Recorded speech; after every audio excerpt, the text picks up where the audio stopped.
Assalamualaikum warahmatullahi wabarakatuh.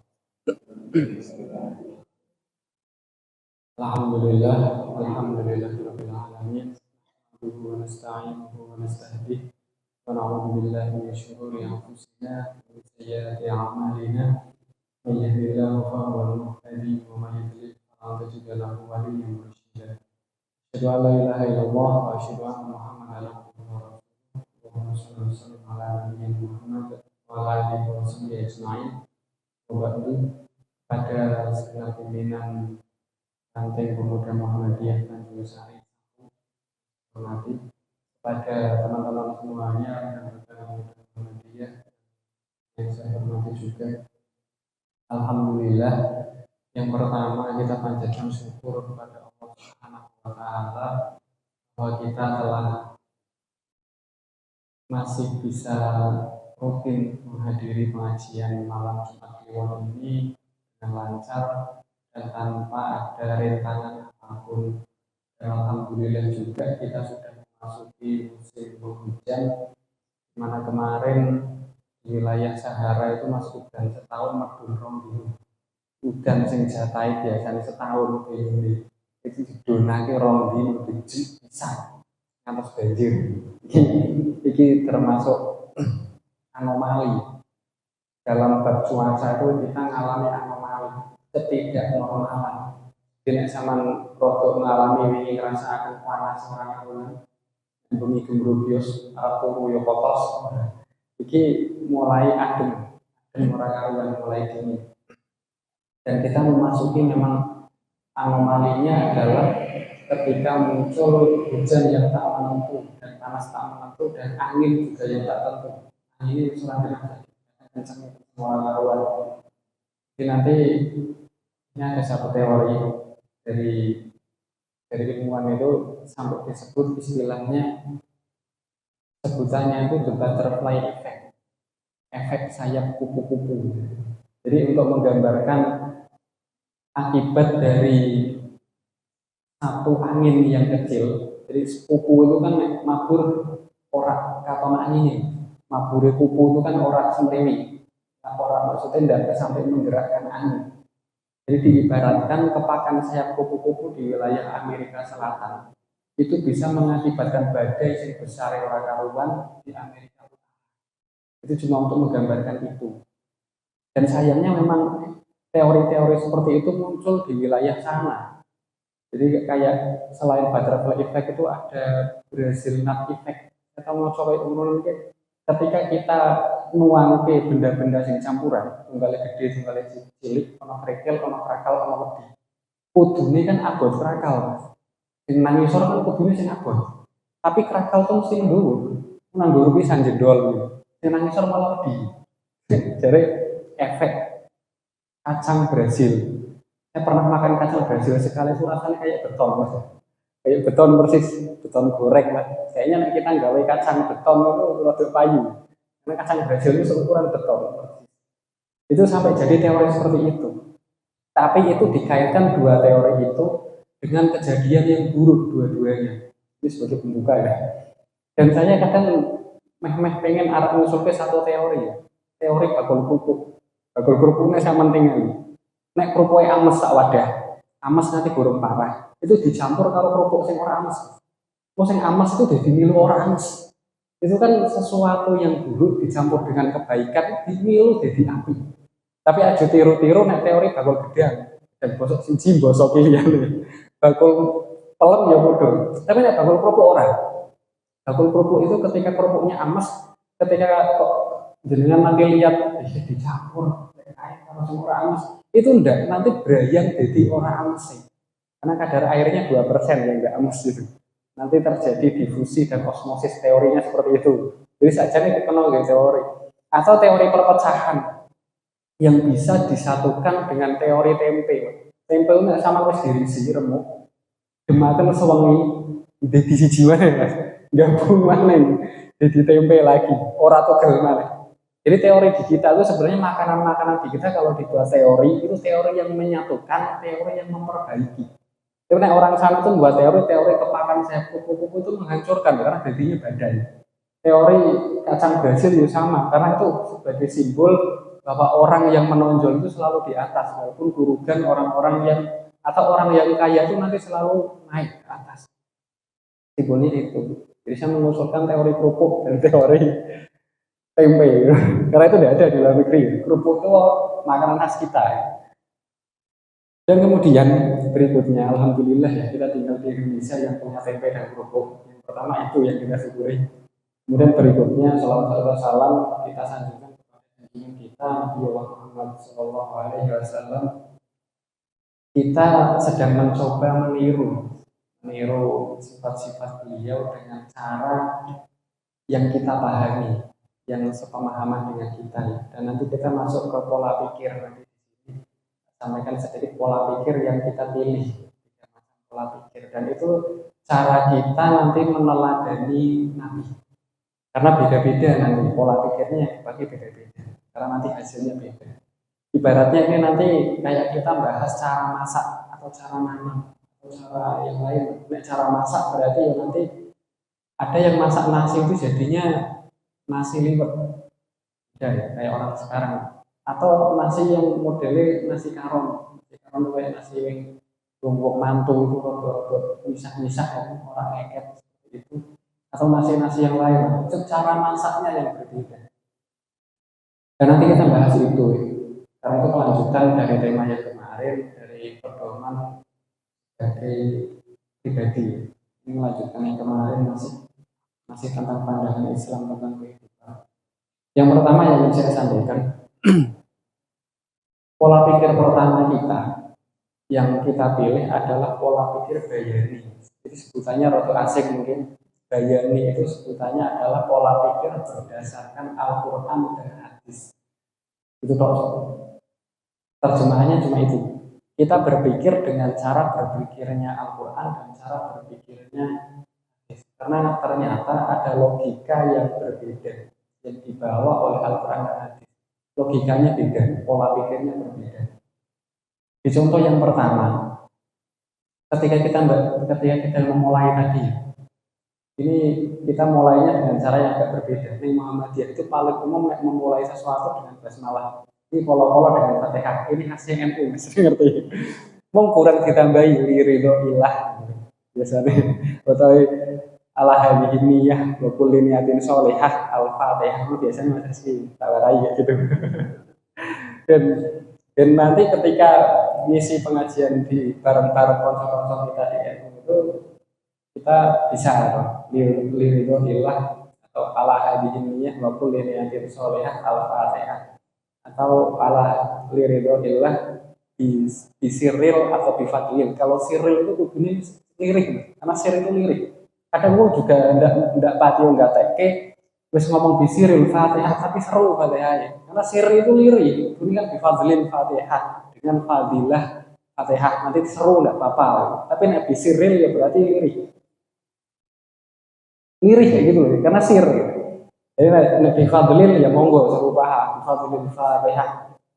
Lirik itu ilah di fadlil Fatihah seru berarti ya. Tapi ya nggak apa-apa lah, biasa saja. Dan itu yang pertama, cara berpikir kita dalam memandang kehidupan, dalam membangun kehidupan kita di dunia ini nanti di akhirat adalah pola pikir berdasarkan dari Al-Quran. Al-Quran yang pertama yang ingin saya sampaikan adalah di ayat yang pertama, ayat kita itu adalah dimulai dengan Bismillahirrahmanirrahim. Itu sudah anomali yang pertama. Nanti kita lihat di wahyu yang pertama turun. Wahyu ini yang pertama turun itu beda. Anak kedua Adi ya, ada kakak ya. Kakak ya. Nah, kakak itu masuk nih kan. Yang malam pertama kakaknya masuk di sini. Jadi sing nyorong kakak itu. Katanya nek kakak sing nyorong adine gitu. Enggak. Ya seperti itu. Di wahyu yang pertama turun itu kan surat Al-Alaq ayat 1 sampai 5. Itu Iqra bismi rabbikal ladzi khalaq. Itu kan Mas ya. Bismi rabbika di situ. Nanti sama nanti lihat tulisannya, itu ada alifnya. Bismi rabbikanya yang dilihat. Ada bisminya berarti ba, ada alif terus sin. Walaupun sama-sama tidak dibaca. Tapi di bismillah alif hilang Mas. Alif hilang orang.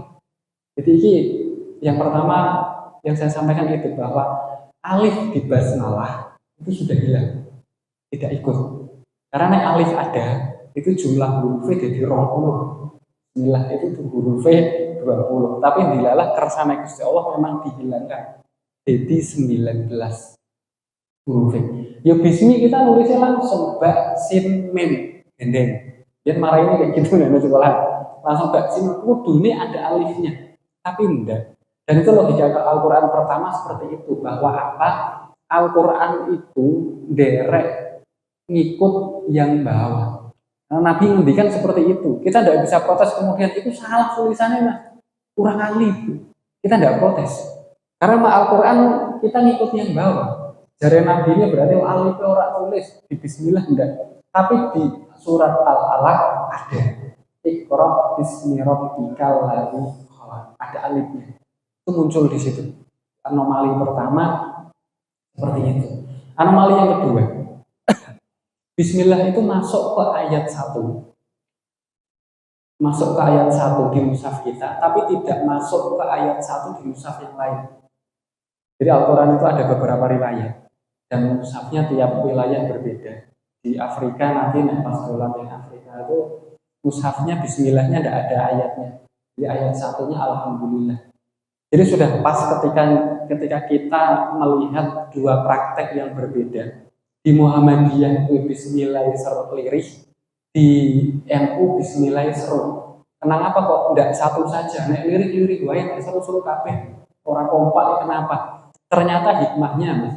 Karena Bismillah itu anomali, tidak biasa. Di satu mushaf itu masuk ayat, di mushaf lain itu tidak masuk ayat. Itu toh sebabnya. Jadi untuk menjaga itu akhirnya ada dua amalan, siji lirih, siji seru. Dilalah saiki wis kadung, oh nek lirih di Muhammadiyah, nek seru NU. Jadi salah kayak ngono saja.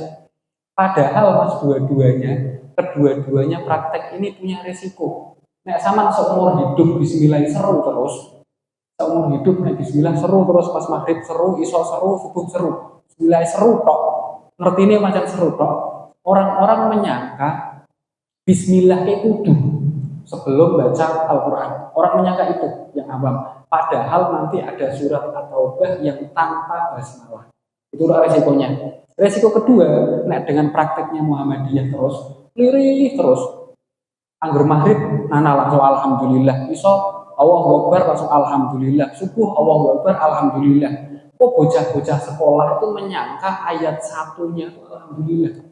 Karena saya harus tahu ngetes bocah ayat 1 Fatihah langsung Alhamdulillah ini. Jadi harus ketemu saya harus tahu mau cacah loro, cacah telur. Ternyata dia sinaunya di sekolahan langsung suka praktek. Bukunya orang bocor. Khusus pinter mau coba bareng. Orang usah mau coba buku, wis pinter. Ya ternyata ada yang sinaunya dari amaliyah. Jadi kita logikanya seperti itu.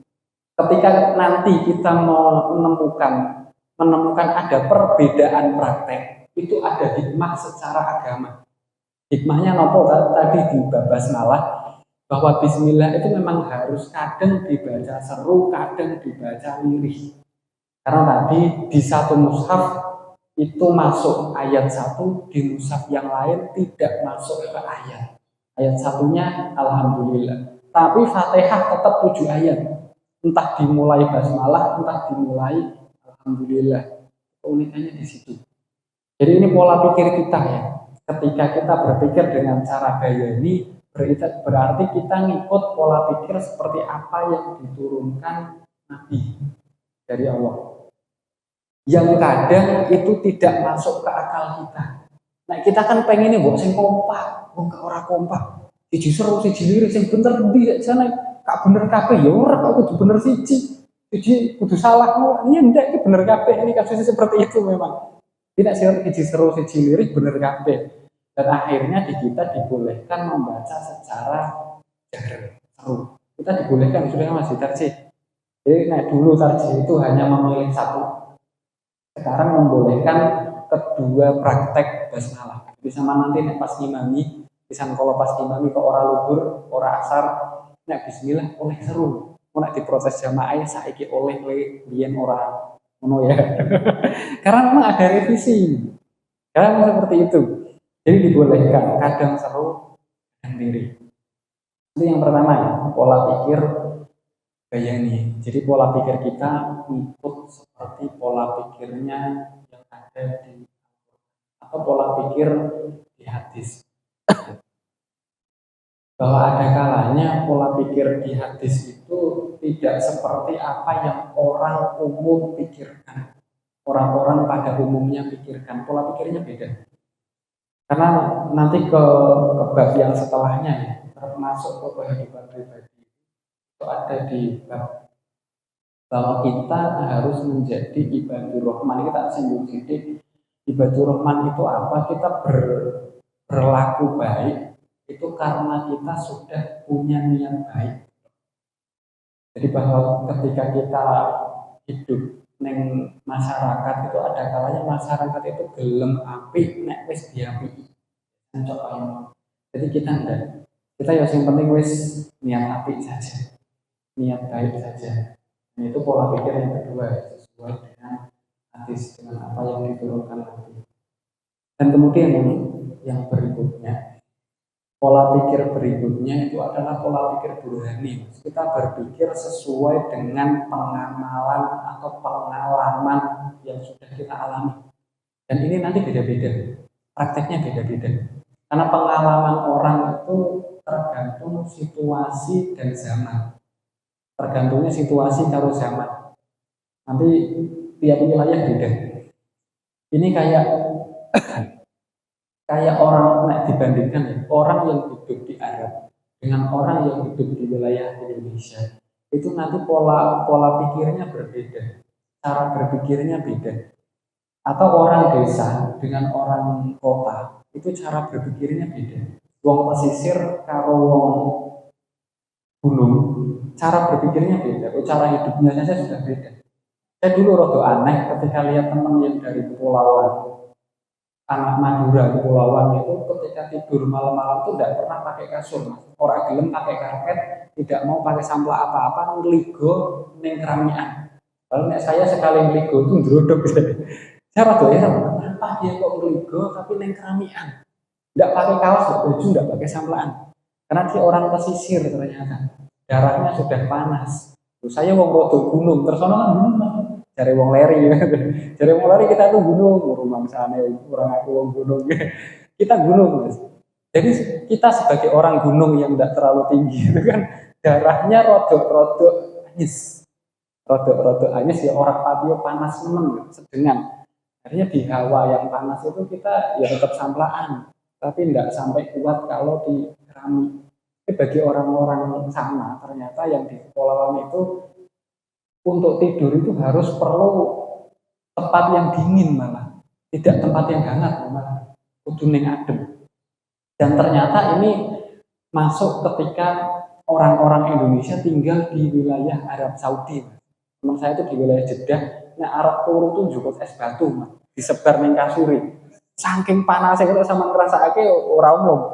Kalau saking panasnya 40 derajat, kelembabannya rendah. Kelembaban rendah di kita kan kelembaban tinggi ya. Tingkat airnya, kadar airnya di udara itu tinggi. Arab itu kan udaranya kering. Ketika angin bertiup itu orang soyo adem, soyo panas. Akhirnya ben bisa turu, itu disebari es batu, dituruni, rasanya bisa turu baru adem. Nah, enggak kayak gitu itu enggak bisa. Entah dari wilayah mana dia, itu Jawa Barat ya, anak-anak Jawa Barat ya. Itu di wilayah Arab Saudi ternyata perubahannya seperti itu. Makanya dulu ketika anak dia pindah dari MTS ke ini, cah papan, anak saya betah, kelabakan kabeh, manggone yang sempuh, itu sudah tidak kuat. Karena darahnya sudah panas, masuk ke wilayah Kersono yang panas, umum ini gitu. Orang sana kan pipinya merah-merah karena darahnya lebih panas. Itu karena perbedaan wilayah. Nah, perbedaan ini kemudian menimbulkan perbedaan sikap. Sikap apa? Perilaku terhadap ibadah. Ini yang tak contohkan pola pikir burhani berdasarkan pengalaman adalah nanti jenengan cek cara wudhunya orang kota yang dicontohkan oleh Ustaz Adi Hidayat itu berbeda dengan cara wudhu orang desa. Tadi dia itu nek marai wudu itu karena di kota itu PDAM itu mahal, larang, nek bayar BEN itu larang, buka keran orang kena gede-gede, keran itu dibatasi, saya titik ya. Problemnya ini nek keran pendek, Honda sing sedek, nek cilik nyebar, nek gede muncrat, wangel ora karuan iku kudu priye zaman. Tapi perintahnya kon cilik, iwiri-iwiri paha, wis nyebar paha. Nyebar di beber kaya ngene iki ada ya kan. Dicontohkannya adalah Bernadei mas, kerannya tutup. Muga-muga orang atos, pinterane. Nek atos kan angel. Boy amoh lah, muga-muga amoh. Bernadei tutup, baru kabiu akan. Itu basuh satu kali ya. War nadei mana, buka mana sidik, tadei, Bernadei tutup lagi. Kabiu akan lagi, sampai 3 kali. Muga-muga sabar sampean. Itu di kota seperti itu. Tapi jangan kemudian ini dipraktekkan di semua wilayah atau semua orang harus praktek seperti itu enggak. Karena saya ketika mampir di SMK Muhammadiyah Gawang ditulis keran tidak boleh ditutup. Kenapa mas kalau orang boleh ditutup? Jebong pas dhuwur bendungannya. Wah temenan berarti di wilayah desa kayak gitu. Makanya ketika reban kok binyu nang masjid ora tahu mati, kok rasa kotok-kotok tak mirip, lek kerane dereng pateni. Lu pancen ora tak pateni ya kok mateni sampean.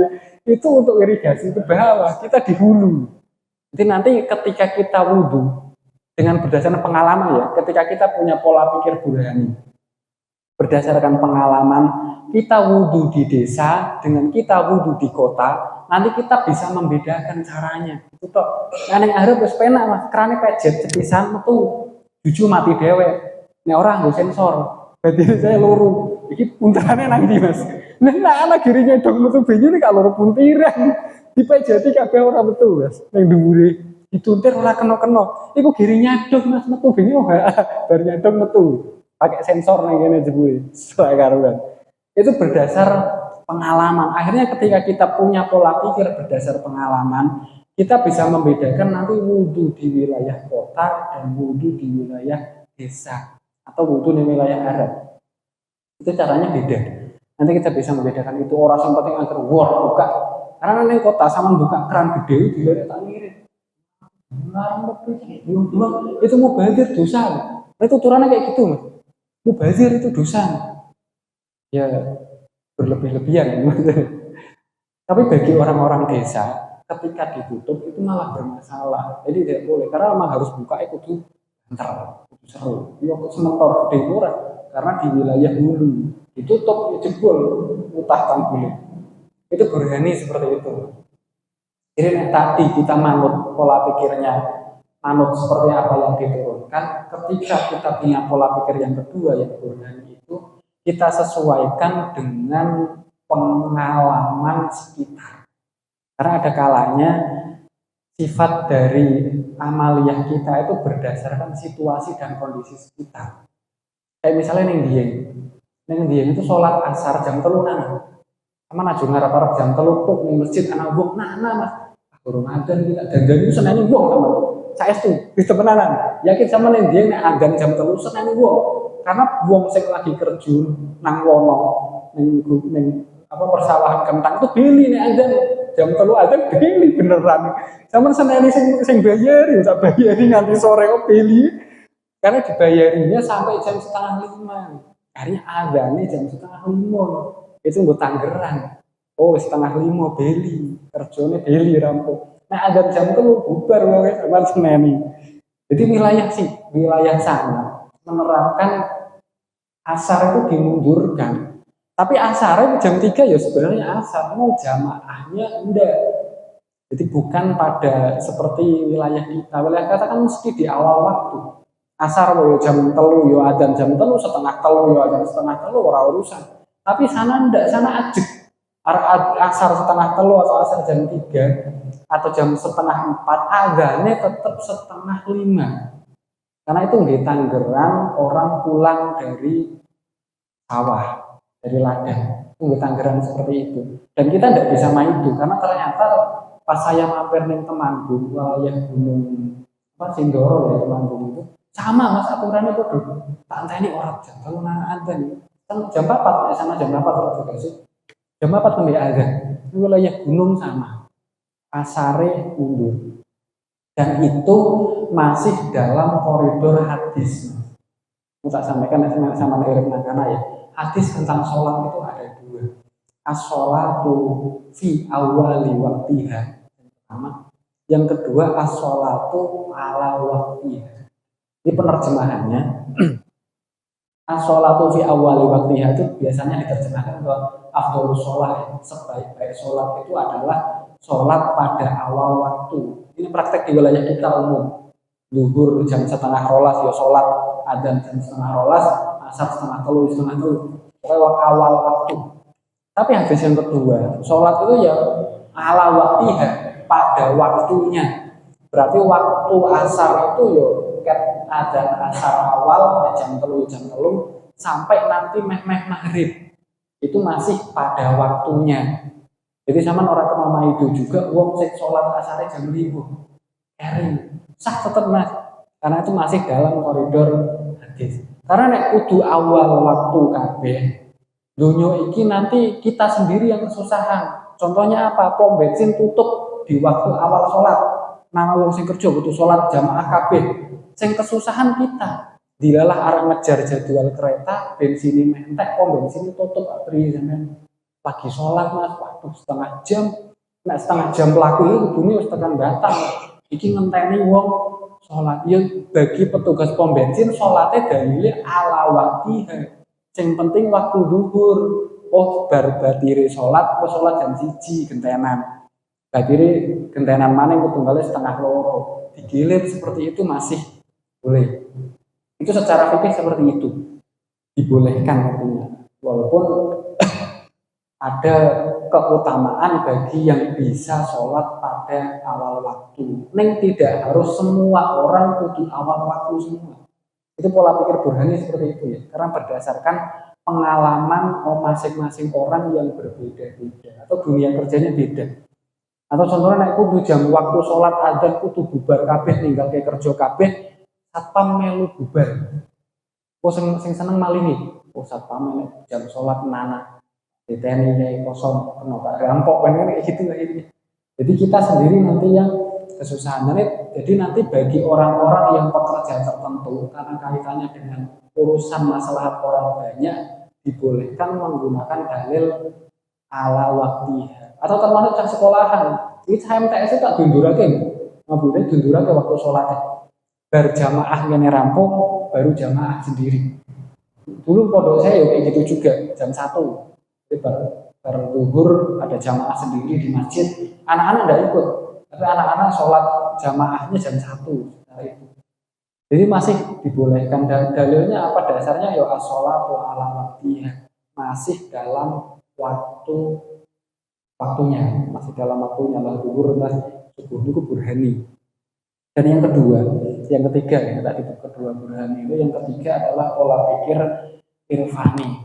Ini dengan hati nurani, anggur rasa dengan perasaan yang kita miliki. Walaupun ini rodo aneh, maksudnya bagi orang yang belum terbiasa menggunakan perasaan itu rodo aneh, karena terbawa dengan kecampuran karo perasaan-perasaan yang lain. Irfani itu ya kita pakai rasa hati nurani yang dalam. Artinya ketika kita melihat sesuatu kita kaitkan dengan perasaan yang kita miliki, hati yang terdalam kita, hati yang kita miliki. Jadi nanti ini timbulnya adalah sifat welas asih. Yang ketiga ini yang irfani. Ketika kita melakukan sesuatu adalah kita tidak hanya melihat benar atau salah saja. Orang membawa uang itu benar atau salah itu tidak ada seperti itu. Nanti dengan kebijaksanaan atau kebijakan yang kita itu pola pikir yang ketiga. Dan berikutnya nanti sampai 5 menit lagi berarti bila paragraf mulai. Dan perilaku kita dilandasi oleh dan mencerminkan akhlakul karimah. Perilaku kita sebagai warga Muhammadiyah itu harus dilandasi dengan akhlak yang baik. Akhlak yang baik itu apa? Kita ngikut hadis yang tak sampaikan lagi itu al-birru husnul khuluq. Ismu mahaka iso berikan kepada ayat kelihatan mahaka kolbikan Kebaikan itu adalah akhlak yang mulia, akhlak yang baik, akhlak yang terpuji. Wal ismu dan dosa itu patokannya gampang di hadis ini. Maha kafikol bika apa-apa yang meragukan hatimu. Wakarih ayat dalil dan yang kedua patokannya adalah ketika orang lain tahu itu kamu akan merasa takut, merasa khawatir atau merasa malu atau rasa wedi nek dikonani wong liya. Itu patokannya dosa seperti itu. Nah, kita melakukan sesuatu kok dikonani wong liya itu wedi, ada kemungkinan itu dosa. Walaupun tidak semua, karena kita mandi konangan wong liya itu juga wedi. Bagi Agus konangan wong liya itu kan wedi. Tapi bukan berarti yang semua sing konangan wong liya terus jadi dosa itu enggak. Oh berarti wah Agus dosa ini. Konangan wong liya yang kan isi wedi ya enggak gitu juga. Banyak perilaku lain misalkan kita mencuri itu kan konangan wedi. Walaupun nek rampok genah ya, terang-terangan tapi nek konangan polisi ya tetap wedi. Artinya itu dosa. Patokannya seperti itu lah. Walaupun tidak bisa dipandang secara umum. Dan berikutnya setelah akhlakul karimah itu kita menjadi rahmatan lil alamin. Nah, kita dalam upaya itu, dalam upaya kita menjadi rahmat bagi seluruh alam. Karena kita berbuat baik tidak hanya kepada manusia saja. Kita tujuan berikutnya kita berbuat baik juga kepada alam lingkungan, juga kepada makhluk-makhluk yang lain. Walaupun ada cerita kalau di Muhammadiyah makhluk lain itu tidak dianggap. Jadi kayak jin dan sekitarnya itu memang Muhammadiyah orang patut dianggap.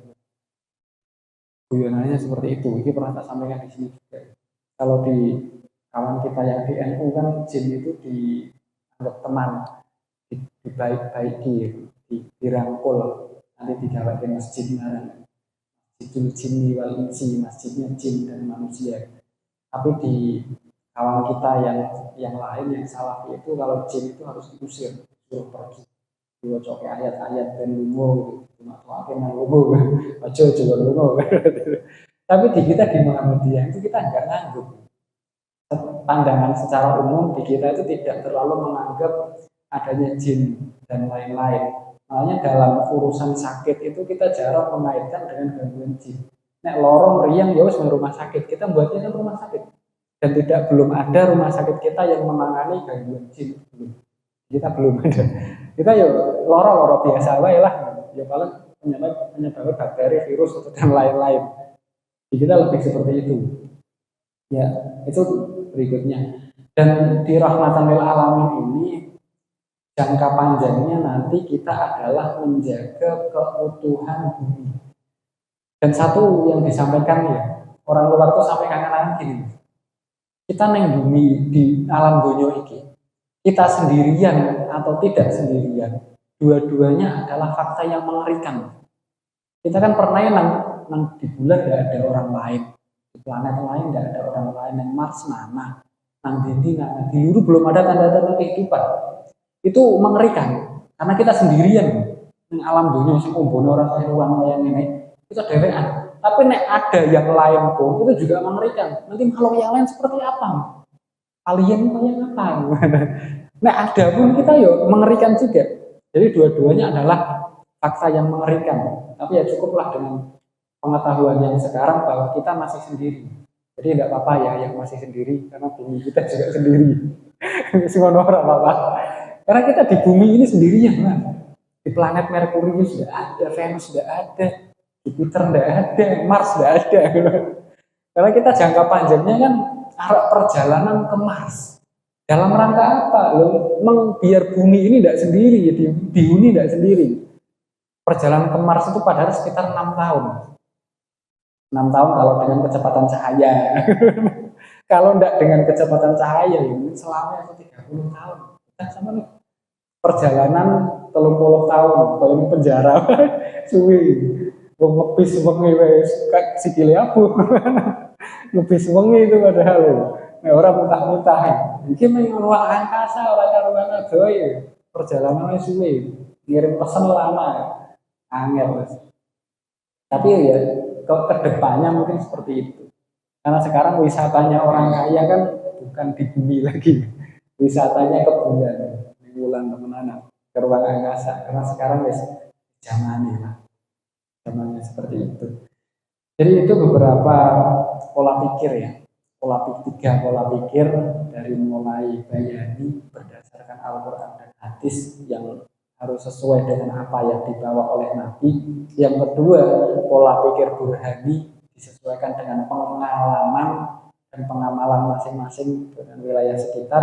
Dan yang ketiga, irfani, juga perilaku kita dilandasi dengan akhlakul karimah yang menjadi rahmatan lil alamin. Dan ada kita rangkumi dan besok mulai ganti tema. Jadi terakhir kita mulai dari di sini ya, perintahnya itu adalah kita mulai dari diri sendiri, tidak binasikan. Itu berdasarkan dalil ku anfusakum wa ahlikum nar Tuhan nasual hijau. Dan itu dari ini sesuai dengan bungkus di rotiku ku anfusakum wa ahlikum nar kepanjangannya. Jadi bukan rotiku atau rotimu. Kita ketika mau melakukan apapun, perintahnya di sini adalah kita mulai dari diri kita sendiri. Tidak binafsika. Dalilnya adalah ku anfusakum, jagalah dirimu, diri kalian, wa ahlikum, dan keluarga kalian, naron dari api neraka. Jadi perintahnya kepada kita adalah kita kalau ngopaini diri kita sendiri, baru kita ngopaini diri kita, kemudian kita berusaha ngopaini keluarga kita. Ahlikum dari apa? Dari api neraka, dari ancaman api neraka. Neraka itu di bahasa Arab sebutannya sama dengan api. Dan api itu satu-satunya yang membedakan manusia dengan makhluk yang lain. Ya api tok itu. Ada yang lain. Karena tidak ada selain manusia yang bisa menyalakan dan mematikan api sekehendak hati. Jadi negara api itu ya kita. Penguasa api, pengendali api itu kita, bukan orang lain. Makanya kalau semua berubah sejak negara api menyerang itu ya kita sendiri. Karena kita selama ini peradaban kita bergantung dengan api. Yang tadinya kita tidak bisa makan barang-barang yang tidak bisa kita makan, dengan adanya api kemudian kita bisa makan. Beras itu aslinya kita tidak bisa makan. Jadi kletusi mana orang itu kletusi beras itu kuat pirang dino. Letak kletuk ladu yang akhirnya dengan bantuan api beras itu jadi nasi, entah jadi cengkarok, jadi nasi, jadi kerupuk. Itu kita bisa makan akhirnya. Tanpa api ya kita tidak jadi. Dan satu-satunya makhluk yang nek arah ngombe kudu gudu harus dipanaskan dengan api ya manusia kok. Yang lain tidak ada. Saya kadang heran, mentok itu dikasih pencernaan sama sekuat itu. Mau kopi banyak pecahan ngombe campur karo lumpur ya sehat. Waras duwe anak, ya bertelur ora lara weteng. Lho kita ora digodhog tok perkara nesan sumur langsung dombe. Anyang-anyangan. Waduh, menungso abote ora karuan pencernaane lemah itu. Jadi kita memang dibekali dengan api. Makna yang kedua adalah karena memang badan kita lemah. Kuku ora duwe, taring ora duwe, arep mangan daging mling ngruweke anggo kuku kukune sing potes. Lah nek macan kan ndak, macan ngruwek anggo kuku itu oleh bisa nyuwel daging. Lho kita kukune sing potes. Arek nyeket anggo untu-untune sing ucul wis ompong ora tukul wis menanya. Hiu itu nek ucul sak wayah-wayah tukul. Hiu. Gigi hiu itu nek nang Bali dibolongi loro-loro kalau nggawe kalau. Kecil itu lepas berapapun, kapanpun lepas, tumbuh lagi. Lepas tumbuh lagi, nanang teke. Nah, kita rampung ya. Entek ya gigi palsu, nanang yang asli. Ada ganti gigi asli ini gelem bekas pahala. Second untuk second asli. Ya ada. Jadi kita yang jaga diri kita dengan apa? Dengan usaha yang diberikan Allah, bekal yang diberikan Allah dengan api, dengan akal, ya gitu. Kita jaga diri kita dengan itu. Dan selain itu, selain kita, setelah diri kita jaga, ya keluarga kita, wa ahlikum. Keluarga itu ada kalanya hubungannya nasab kerabat berdasarkan darah ini. Yang kedua, keluarga itu berdasarkan kedekatan. Kadang kedekatan tempat tinggal, kadang kedekatan tempat dolan. Tidak dolane karo siapa. Biasanya yang ngumpuli keluarga, di sini bisa keluarga. Atau tetangga, umai jejere itu keluarga. Karena nanti yang bantu ketika ada apa-apa ya jejere itu tadi. Jadi nek tidak punya keluarga dari jalur nasab, ya dari jalur kedekatan itu tadi. Amore siapa? Itu keluarganya. Ya, ahli itu yang disebut ahli seperti itu. Nah, di Indonesia kan masih kadung, wah ahli. Ahli ke maher, kenapa pernah sudah ahli itu, wah serahkan kepada ahlinya. Ahli itu keluarga, Mas. Artinya, mau naik Indonesia harus nyaleh kadung. Oh, ahli kayak bocah main minton ahli. Lah ahli keluarganya siapa? Tapi sudah seperti itu. Maksudnya memang ahli itu ya sudah jadi keluarga atau dekat. Walaupun kedekatannya ada kalanya berdasarkan garis keturunan, jalur darah atau jalur posisi tempat tinggal atau posisi badan. Yang penting cepat dan sekitar itu keluarga. Jadi nanti pada satu masa kalau kita tidak punya keluarga dari jalur nasab atau yang perantauan, keluarga kita siapa? Yo sing manggon bareng itu keluarganya. Yang cepat yang sekitarnya itu keluarganya. Atau yang bareng dengan kita terus ya itu keluarga kita. Ya, keluarga seperti itu. Yaitu yang kita jaga, termasuk kita jaga dari api neraka. Jadi ketika ini nanti ketika lihat orang-orang mungkin ustadz atau siapa yang bergaul dengan orang-orang yang tidak baik, kita mengerti itu sebagai bagian bahwa menjadi keluarga penyelamat, karena tujuannya menyelamatkan.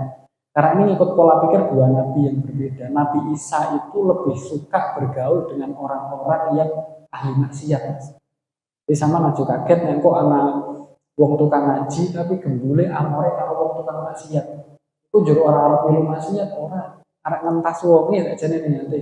Walaupun cok dicurigai. Jadi Nabi Isa seperti itu. Yang diluru adalah orang yang ahli maksiat, yang digembuli yang ahli maksiat. Ben apa? Ben mari dari maksiat. Nabi Harun enggak. Yang digembuli ya nanti yang ahli ngaji, di ibadah, di sholat. Itu dua pendapat. Jadi kita nanti dengan diri kita dan siapapun yang dekat dengan kita jaga dari api neraka. Jadi nanti dolan karo siapapun, nek anak sing ngombe mekstril sapak, ya kita cegah. Arek ngombe komek sak gelas, ya kita cegah. Arek ngapet kembang trompet, ya kita cegah. Itu kan bagian dari kita menjaga diri kita dan keluarga. Keluarga siapa kalau bukan jalur nasab, ya itu tadi jalur pertemanan, jalur kedekatan tempat tinggal, itu keluarga kita. Itu seperti itu. Terakhir nanti akan depan kita masuk ke bagian berikutnya di pedoman dalam kehidupan pribadi. Itu saja yang dapat saya sampaikan. Wassalamualaikum warahmatullahi wabarakatuh.